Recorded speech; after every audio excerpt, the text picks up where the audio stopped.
Okay, I think we can start now. Hello and welcome to our webinar.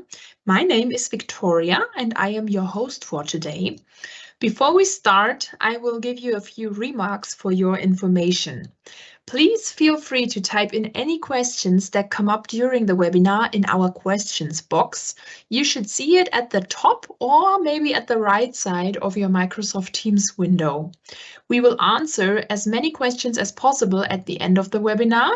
If there are too many questions, don't worry, we will answer each question via email within the next days.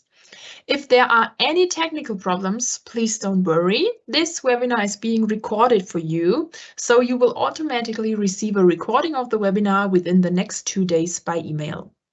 Well, now I would like to introduce you to our today's speaker, Dr. Elena Mukina. Elena studied physics and mathematics at the Yaroslav State University and has a PhD in physics. She has been part of the NETZSCH analyzing and testing family for over 20 years now and has gained lots of experience in our R&D department before taking over the position of the business field manager for the software Kinetics Neo. Welcome, Elena. We are happy to have you here today talking about Termica Neo, the new NETZSCH software for thermal simulation on an industrial scale. I will now hand over to you to get started, so enjoy our webinar and have fun. Yeah. Thank you very much, Victoria, and good afternoon, everybody. Afternoon for everybody from Europe, and good morning for everybody from the American side. And today we have a webinar which called Termica Neo, and I would like to tell you about our new software for thermal simulation of chemical reactions in industrial scale. There is the agenda here. We have firstly a problem definition and application fields, then something about solution method, data which are necessary for simulation. They contain kinetic data for solution and physical data for solution. And after that, we have a 3 simulation example. First of them, a simulation example for curing. It could be used for thermosets and also for composites. A second one is for crystallization. For crystallization, it will be a thermoplast during the cooling from the temperature above crystallization temperature to the temperatures below crystallization temperature. And the last simulation example is a safety simulation. Here we will speak about simulation of primary, secondary reaction with and without steering during some production process. And after that, there is conclusion. Firstly, you know that we are the company, NETZSCH company, which produce the instruments for thermal analysis. For example, the DSC instruments, and here we measure a few milligrams of material under controlled temperature. And very often our customers ask what happens with material if we have not a few milligram, but few gram, few kilogram, or maybe few ton. Then the temperature is not a controlled temperature for each point of our vessel. We have only controlled temperature outside on the surface and probably 1 or 2 points in the middle, but it is not happens not always. And now is the question, what happens? And therefore it should be a solution which give a customers, our users, the estimation and a simulation what happens in the big volume. And now, for example, if you cook the egg, the chicken egg, and you cook it at 100 in boiling water at 100 degrees C, and you know that it is necessary less than 10 minutes to make it hard. But if you have another egg, not from chicken, but from very, very big bird, then you know at the same temperature at 10 minutes is not enough. Why? Because result depends not only on time and temperature, it depends on the size as well. And the same happens for adhesives, paint, composites, thermoplast, ceramics. Here we have big volumes, and we need to know how our quality, product quality, depends on time, temperature, and size as well, size and geometry. And it could be also for thermosets and for thermoplasts. This is the first direction of our application field, and a next one is a safety. For example, for chemical industry, we have some materials, for example, some energetic materials, where during the chemical reaction a lot of heat is produced. And if we have a big volume, then sometimes it is not enough time for this heat to go away from the vessel. And then there is accumulation of this heat, and we can have hotspots, and these hotspots could lead to runaway reactions and explosion. So this is a second direction of our simulation, is safety. And again, not for the first part, not for the second part, there is no possibility to make a measurement, but we can simulate them. You can see now we have a lot of different FEM solutions, finite element solutions, which works well for a really complex geometry. Now is the question, why we need new software? The existing solution works very well for complex geometry, but it uses normally very simple chemical processes, maybe 1-2-step processes which are well described with Arrhenius equation, and that's all. It's the first problem. The second problem is the problem of a transfer of kinetic parameters and kinetic equations from kinetic software to simulation software. And we got a lot of questions from our customers, from our users, how to move the parameters and equations from kinetic software to the simulation software. And this is not only the question of time, which is necessary to do this, it is also a big source of the errors. And therefore, we should avoid these errors, which could be created exactly on this step. And a last point, that some processes, they are really complex, and they have complex mathematical descriptions and cannot be transferred to simulation software in any case.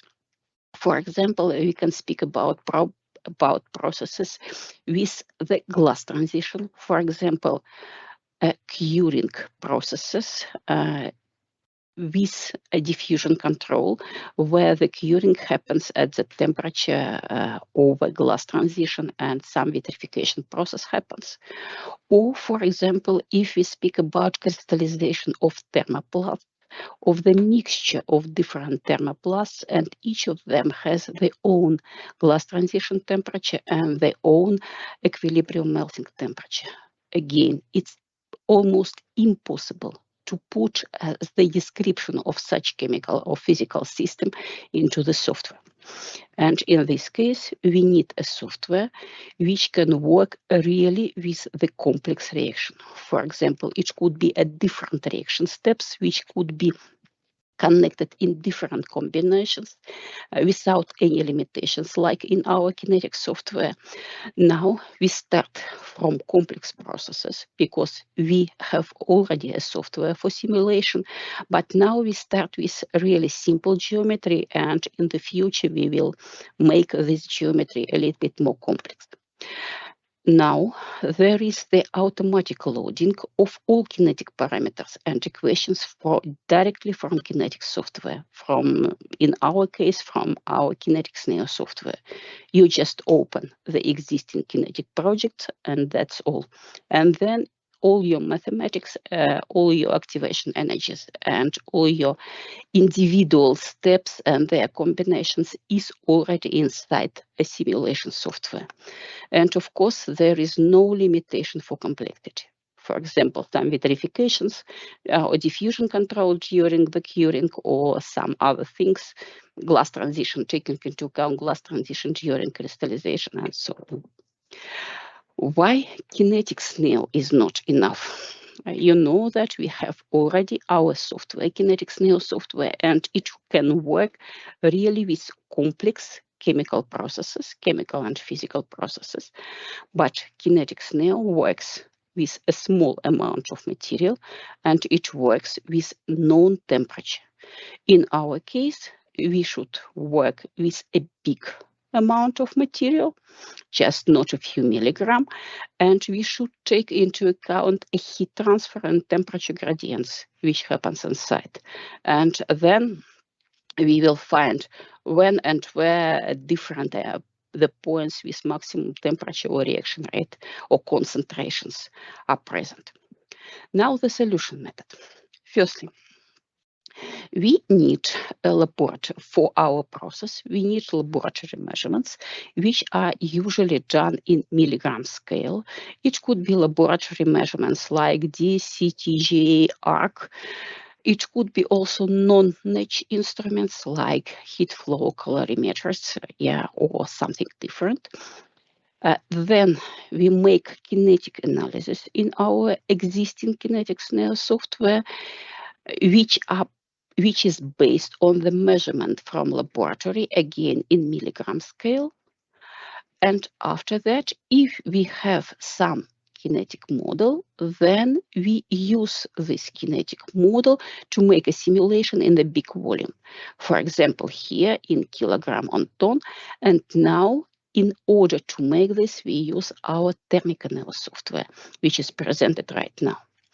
Here is a laboratory measurement, chemical kinetics and simulation is complete solution for our customer who would like to know what happens with his material in the big volume.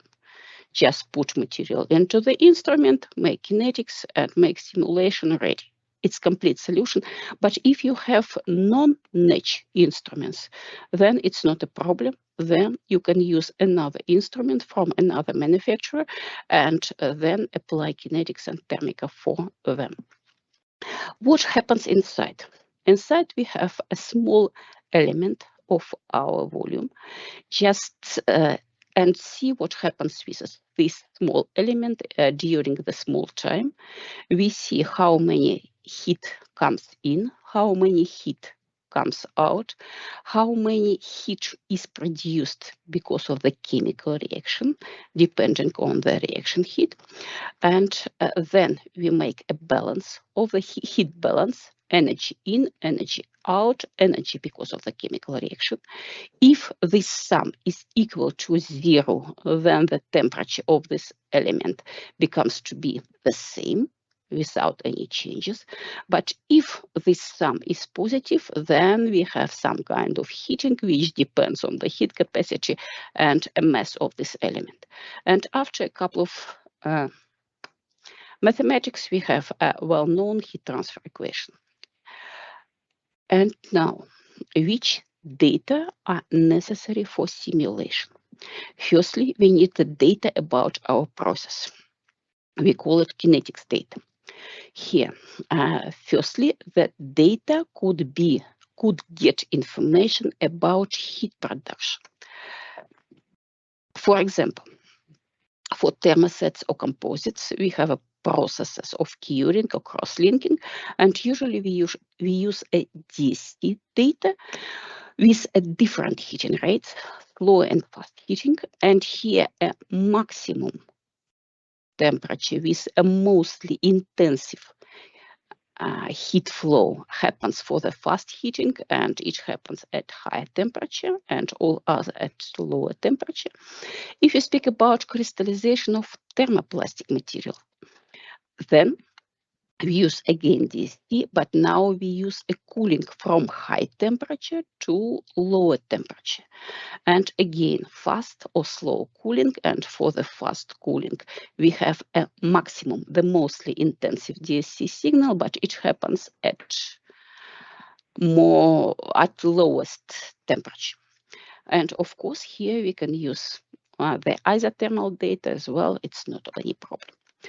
If you speak about energetic materials, then in this case, we use arc measurements, and they must be done again for the same process, but at different temperature conditions.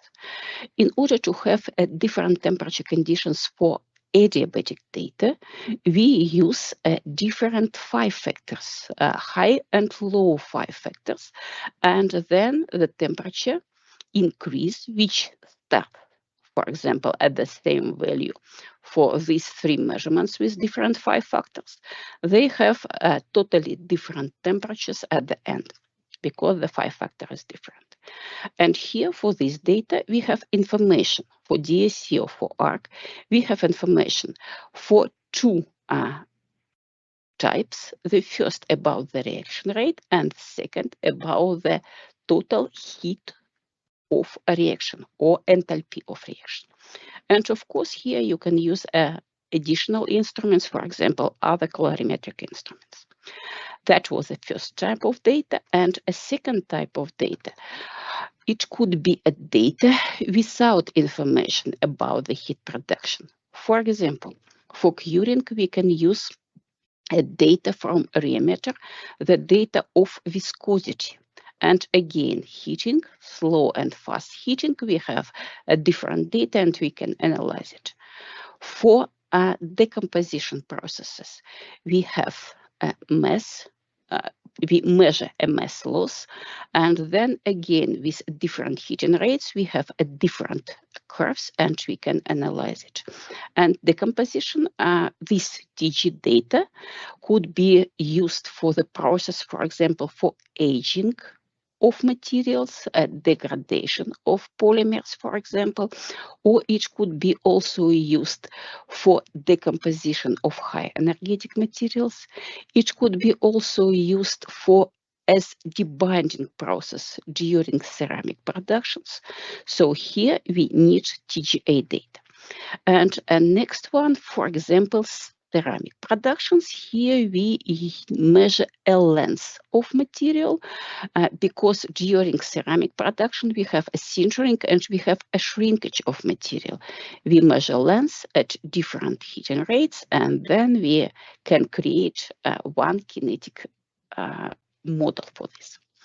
Here, this type of data has information about process rate, but it has no information about the heat of production. And some of this data, some of the processes can have very, very low production of energy, of heat, then it's probably not important to know this, but some of them could be really exothermal processes. And in this case, for simulation, we need information about the heat production. For example, we need a total reaction heat from the literature in order to make a simulation for kinetic analysis, for TGA data or for reametric data. These are our data, and of course you can use another instruments, and after that we use our software to make a kinetic analysis. Here we can use either model free with a single reaction, which is based on Arrhenius, for example, Azawa, Friedman, Kisich, Jarvizovkin, you know them, or we can use a model-based analysis with a really complex reaction, which consist of different steps, different individual steps, which are connected independently as consecutive steps or competing steps. And for model-based analysis, the data, the steps could have dependence on temperature, like Arrhenius or non-Arrhenius, for example, here, like Hoffman-Lauritsen, for example. And all this data, all these methods are present in Kinetics Neo, and it doesn't matter which of them will be used. If you open our simulation software Termica Neo, then you can just take exactly the method what is necessary for you, and then this method will be used for simulation. That was about chemistry. Now we need a physical data for simulation. Of course, we need a data for a reacting media, like specific heat capacity, density, thermal conductivity. And additionally, we need data for surfaces. And surfaces could be different. Now, on the surfaces, we could have a container, and these container walls could be different from different surfaces. For example, on the top, on the bottom, and on the side, it could be made on different materials, and it could have a different thickness. And for these container materials, again, we need specific heat capacity, density, thermal conductivity, but additionally, we need a heat transfer coefficient, which is responsible for heat loss from the surface to surrounding. And we need emissivity coefficient, which is responsible for radiational heat loss from the surface for high temperature. And of course, all these data are temperature dependent. And for our users, we have created a so-called material library where the mostly users materials like polymers, metals, alloys are present. And if you have your own material which is not present in material library, then you can just add it here and then use it for all other simulations. Now, for a simulation, it is not enough to have a physical properties of a reacting media and the container. We need also information about surrounding. And this surrounding, again, could be different. And this surrounding could have a different temperature profiles. For example, on the top, it could be 25 degrees C. On the bottom, it could be steel. On the side, it could be water. And the temperature could be isothermal or not isothermal with some heating or cooling or very complex temperature profile, and these temperatures are independent from each other. And then you can put this data and then make your simulation. After you click on simulate, you have results. And now we can present results, for example, like this, like a flat picture. Here we have the result of a simulation of epoxy inside a infinite cylinder, and we know that in the middle there is a heating because this process is exothermal process, and we can see it either as a heat map picture or like 3D, three-dimensional picture.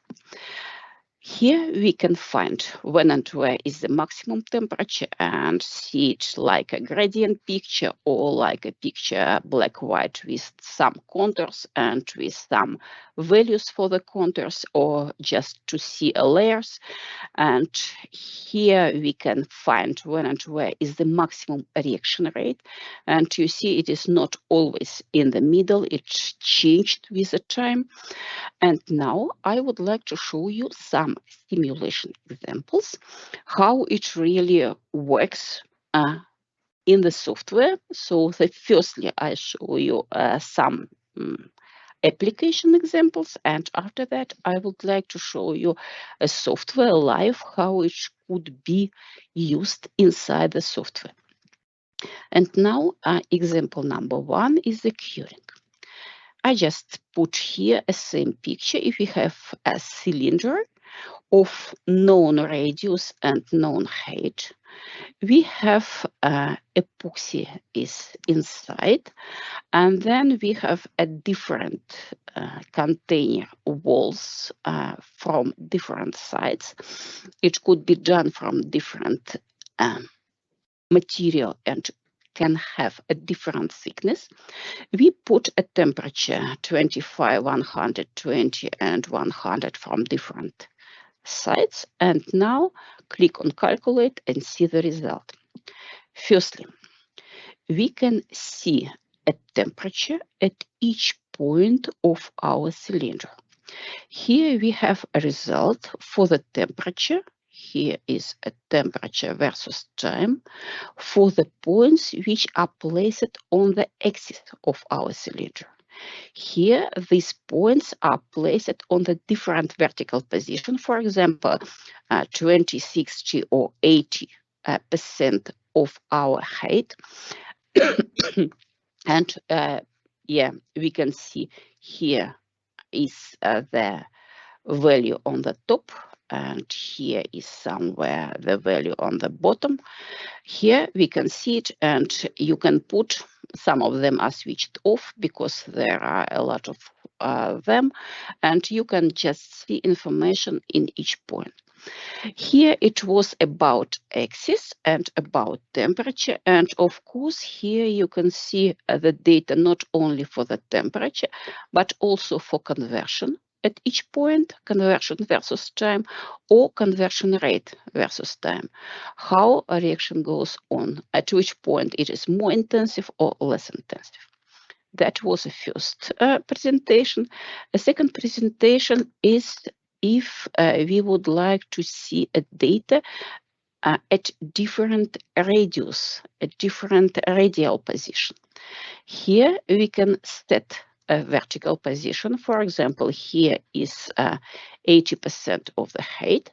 And then here we have a different radius on the axis, for 80%, for 40% of radius, 80, and somewhere here is surface.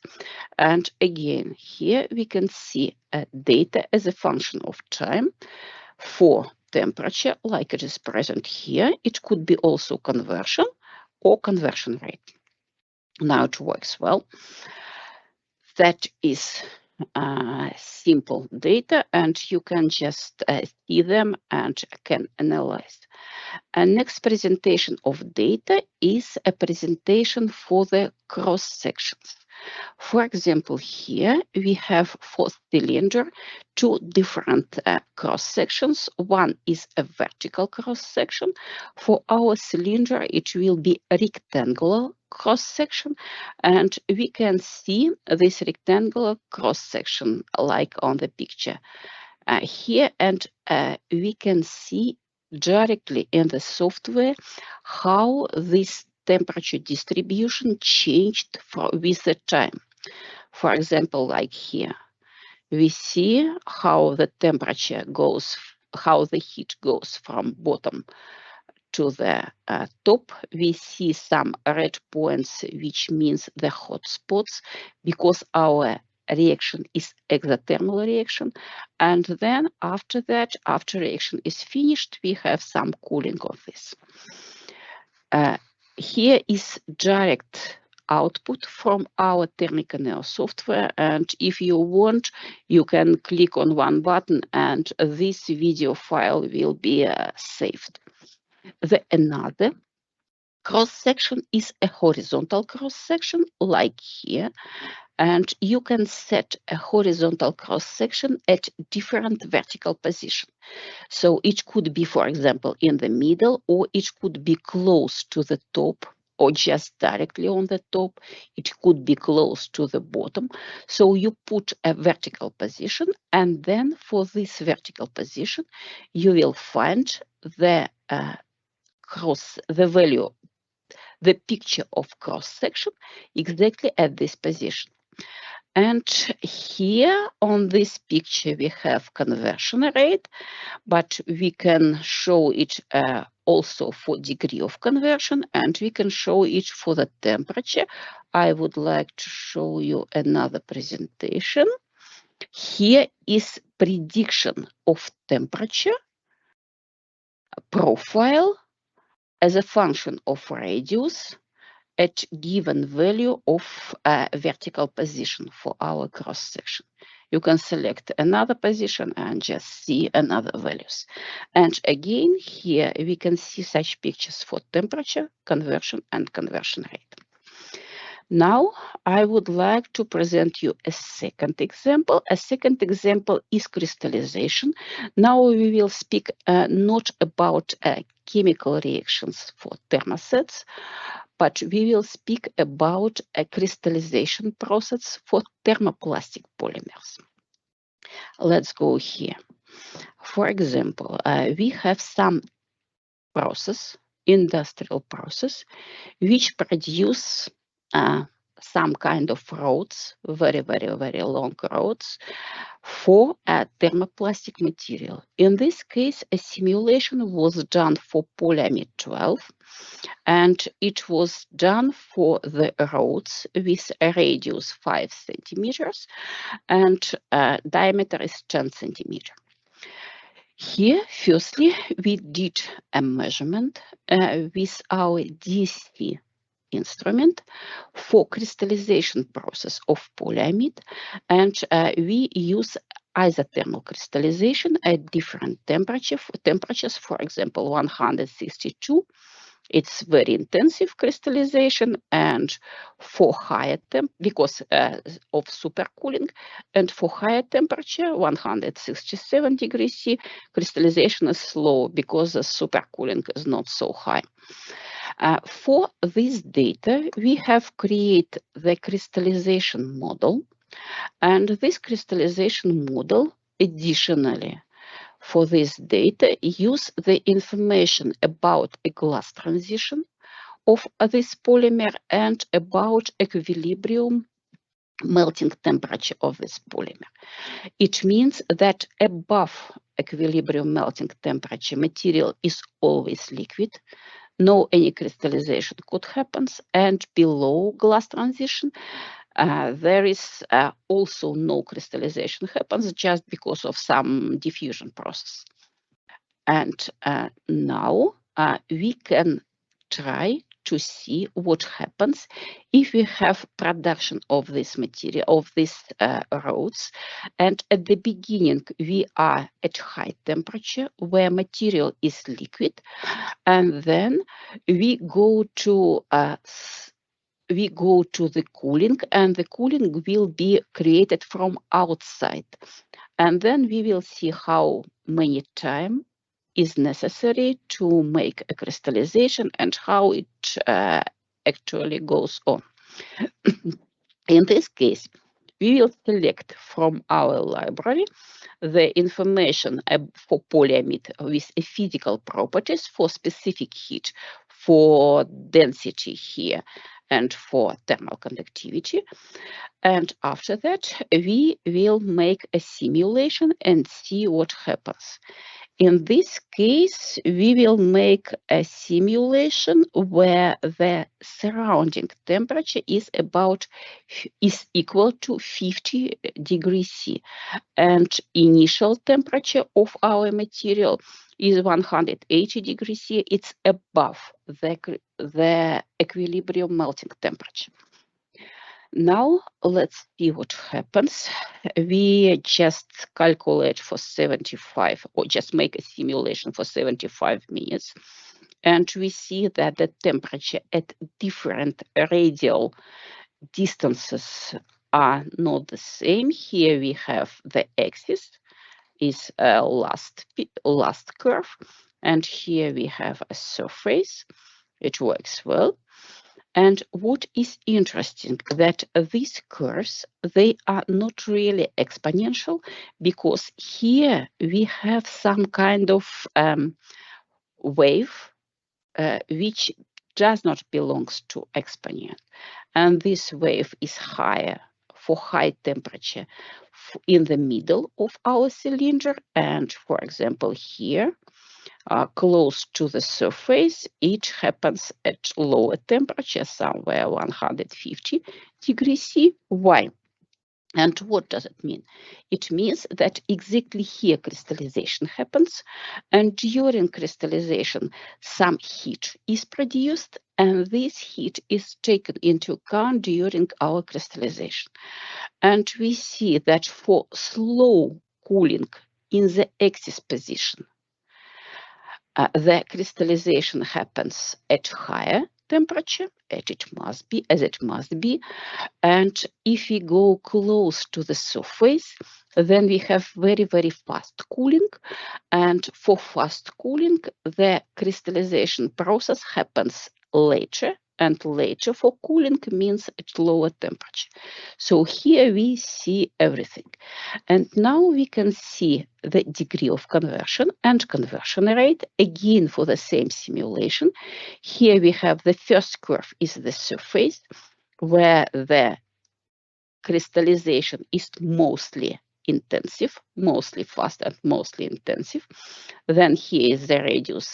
We have a half of radius, and here we have the axis where crystallization is completely finished.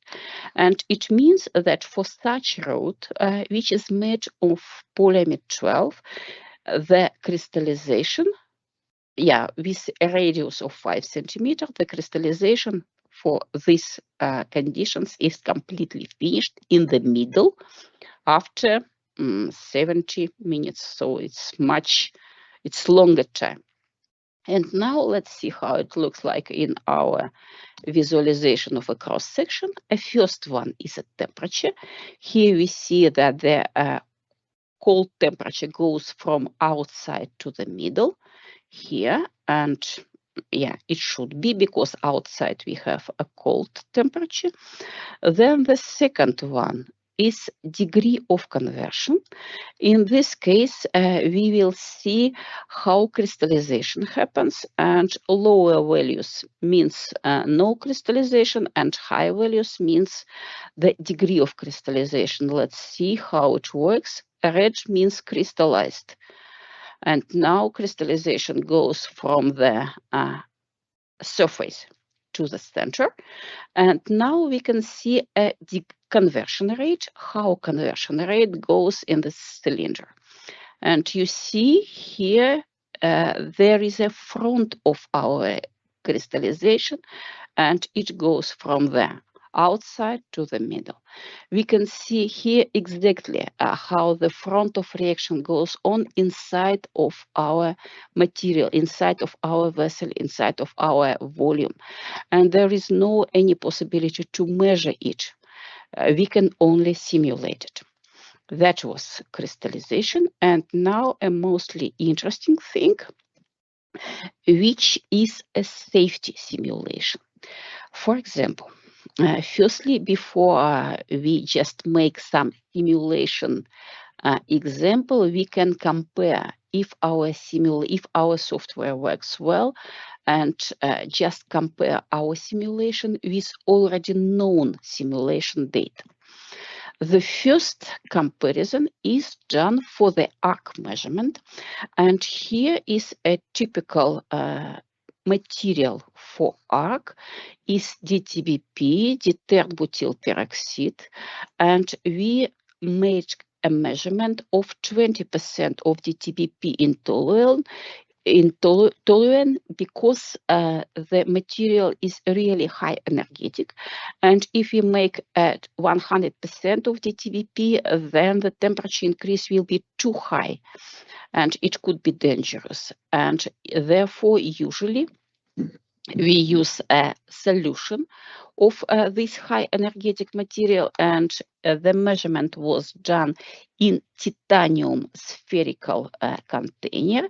Here is titanium. In the diameter inside is 1 inch, wall thickness is 0.035, and a mass of container is about 10 grams. A mass of material is little bit less than 6 grams.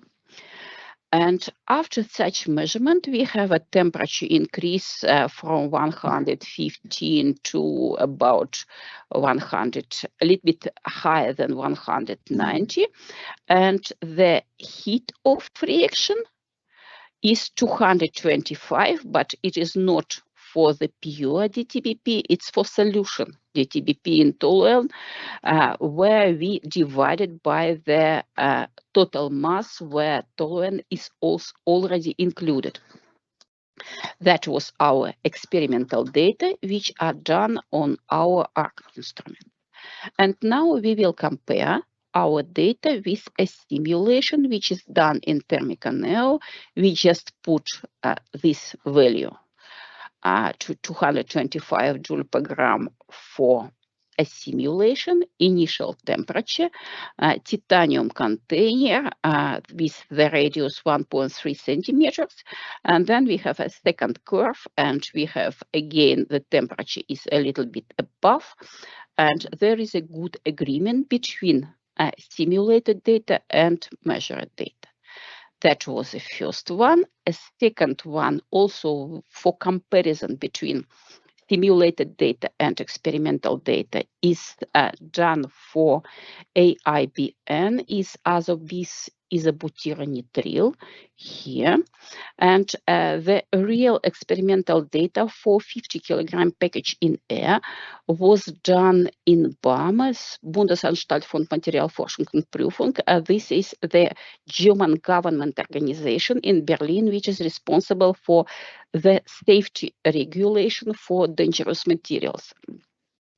And the measurement of 50 kilogram package was done there during 1 month, and until its really reaction the runaway reaction goes on, and the data are published here, and it was published in this ABN thermal decomposition, and some previously some analysis of them was done, kinetic analysis. And now we use Termica Neo to see if our simulation in agreement with a real experiment. And here the second picture is our simulation, and it is in agreement with real experiment. That was just simulation. And now we can see what happens with simulation of liquids in big volume, and in volume just which is a little bit bigger than the a couple of milligram, and to see what happens. Inside our software, there is a two type of reactive material. One of them is liquid or stirred, and here we assume that the whole heat which is produced because of the chemical reaction is distributed immediately in the whole volume. And another one is solid or high viscous, and here we assume that the heat which is produced because of the chemical reaction has only heat transfer to go away from this volume where it was produced. So we do not take into account convection in both cases. We just take into account heat transfer for solid or high viscous, or we do not take into account the heat transfer for the liquid and stirred case. For this last case, liquid or stirred, we assume that the temperature in the whole volume is always the same. And now the calculation using the 5 factor is used. Here the 5 factor is the ratio between the heat capacity of a total system with a sample and with the container, it's called bomb, and divided by the heat capacity of the reacting volume only. And this 5 factor is equal to 1 if we have no any container, and if we have a container and this container is really very heavy, then this 5 factor could be much higher than 1, 1, 2, 3, maybe 4 sometimes. And the calculation using the 5 factor is the classical calculation. Here the 5 factor is used, the heat of reaction is used, the reaction rate is used, and so on. And after calculation using 5 factor, we have found that the temperature at all points of our volume is the same like it must be for the liquid material. Here, for simulation, the radius, the thickness of volume, and the stainless steel 316 was used. The thickness of the walls which are made from stainless steel was used. And now let's switch off a steering, and let's assume that the heat will be spread only because of heat transfer. We will select here solid or high viscous. Sorry. And in this case, we have some overheating in the center of our sphere. And for container and for the surface, temperature will be low, and a final equilibrium temperature will be exactly the same like it was for the previous simulation with steering because of the heat balance. Again, I would like to tell you that we make a simulation for adiabatic system. For totally adiabatic system, no heat transfer to surrounding is taken into account for this case. And now if we put here a calculation using the 5 factor, then we see that there is a really big difference between calculation with a stirred material and calculation with a material where steering is switched off. For classical calculation using the 5 factor, we have two big problems. Firstly, time to maximum rate here for calculation using 5 factor is about 100 minutes, and for a solid material or high viscous material it is much less. So time to maximum rate is too long for the calculation using 5 factor, and it means that this calculation is not conservative enough. It could be very dangerous if you use a calculation using 5 factor because it doesn't take into account the situation where steering is switched off. And a second problem about a maximum temperature. The maximum temperature for calculation using the 5 factor is equal to our equilibrium, final equilibrium temperature. And if we take a maximum temperature for the simulation for solid or highly viscous material, then this temperature is really very high. So a maximum temperature will be high. And if we speak about one-step reaction, then it could be maybe not so dangerous. But if we have a secondary reaction which could be triggered, then if we have some overheating in the center, then this secondary reaction could be started, and it could be really very dangerous for the chemical production. Now let's see what happens for two-step reactions with a primary reaction and secondary reaction.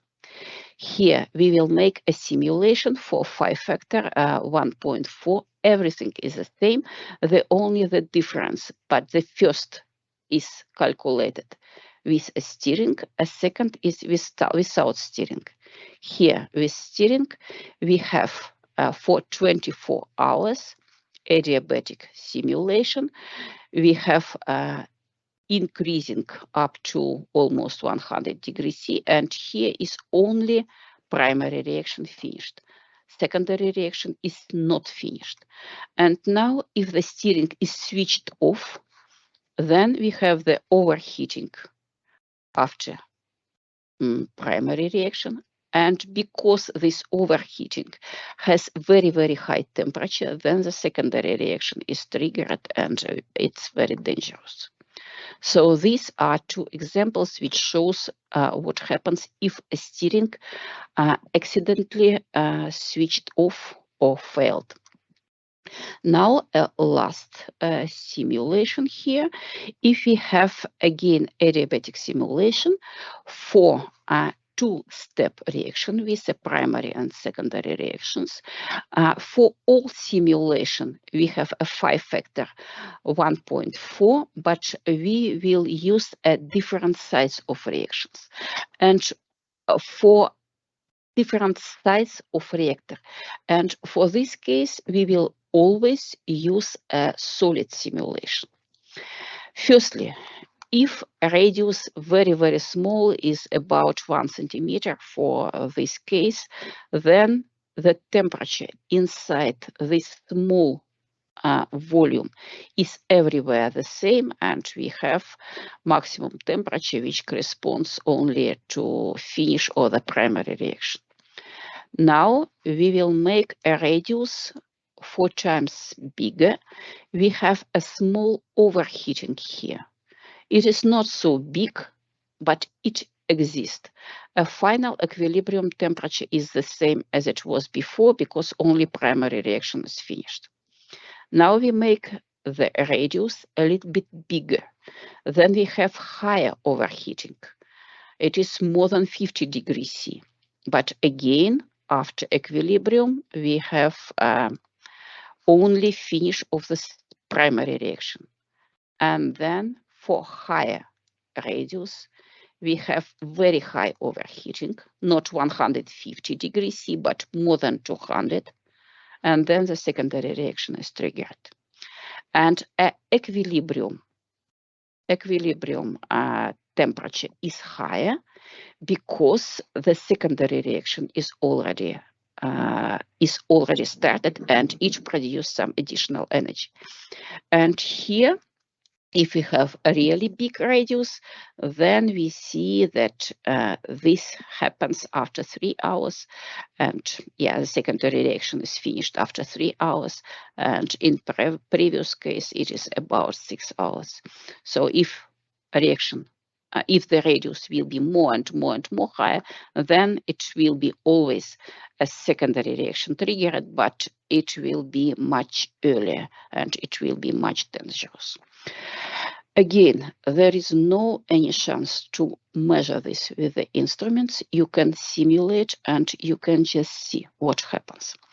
Now, with our software, we have a simulation of chemical reaction in big volumes. We can calculation of the following properties at each point of volume as a function of time for temperature, degree of conversion, conversion rate, concentrations. We can calculate self-acceleration decomposition temperature, it means SADT. We can simulate reactions for a reactor with container, like it was now, also under adiabatic conditions, and all data are taken. Kinetic data are taken directly from Kinetics Neo project, and results of any method includes model-based and model-free approaches. And this kinetic is based on ICTAC recommendations. And now, just a couple of minutes, I would like to show you the software, how it works live. Here we have our software. I will create a new project with materials. It means this will be empty and this will be with our material libraries. We will create a new reactant. For example, I say it is my first reactant. We will select material. For example, epoxy, here specific heat thermal conductivity from material library. We will import data directly from Kinetic project. It is here. Here we have R square, and we can just see how it will be from signal conversion and so on. Yeah, something like this. After that, we create container. For example, sphere. 5 centimeters. We will create sphere 5 centimeters, material container aluminum, thickness 0.5, surrounding, for example, air with the 5 meter per second, smoothing surface. This is for a heat transfer from surrounding. And now we make a predictions. We create a new predictions. We will say this is my predictions. We select our reactant. Method is taken directly. This CN is directly from Kinetic project. Enthalpy taken directly from Kinetic project. initial temperature we can put here. Container we take from what we now created. And now we put the surrounding temperature, for example, isothermal, 120 degrees C, 60 minutes, make calculation. And after calculations, we see a temperature at different points of our sphere, at different radius. And this one in the middle, this is surrounding temperature. Here we have initial temperature. We can see temperature, conversion rate. At different points, we can see a section, and we can see how temperature goes on. It goes up firstly from surrounding and then in the middle because of exothermal reaction, something like this. We can see a conversion, for example, here, how degree of conversion goes on. Again, here, we can see it.